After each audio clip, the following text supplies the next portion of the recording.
How's it going, everyone? In today's video, I'll show you on how you can fix Valorant voice chat not working. So the first thing that you want to do is to actually check for the sound settings on our Windows. And here, make sure that you have chosen the right microphone. So as of the moment, I'm using the Razer Kraken, which is going to be my default device. And for volume, you also want to make sure that it's actually capturing your voice right here.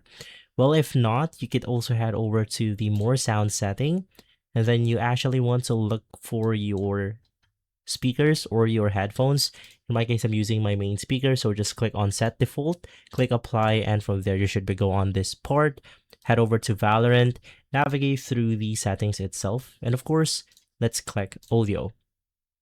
Now, click voice chat, and for the output audio, make sure once again to choose the right speaker, and same thing with the microphone. Now I'm using Razer Kraken once again, and let's head back to the more sound setting because I've actually forgot something to toggle, which is going to be inside recording. And once again, you just want to do the same thing.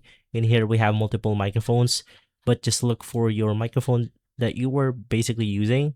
Click set default and then click on apply.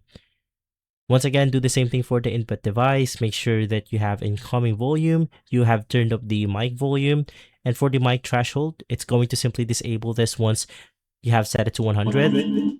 So you just want to make sure that you have set it somewhere between 70, 80, or 90. You could just customize this the way you want to, and make sure that the party voice chat is on, party voice during custom game is on, and from there you should have not problem whatsoever. And so guys, if this video has been helpful, leave a like, subscribe, and follow us for more videos like this. And as always, thanks for watching.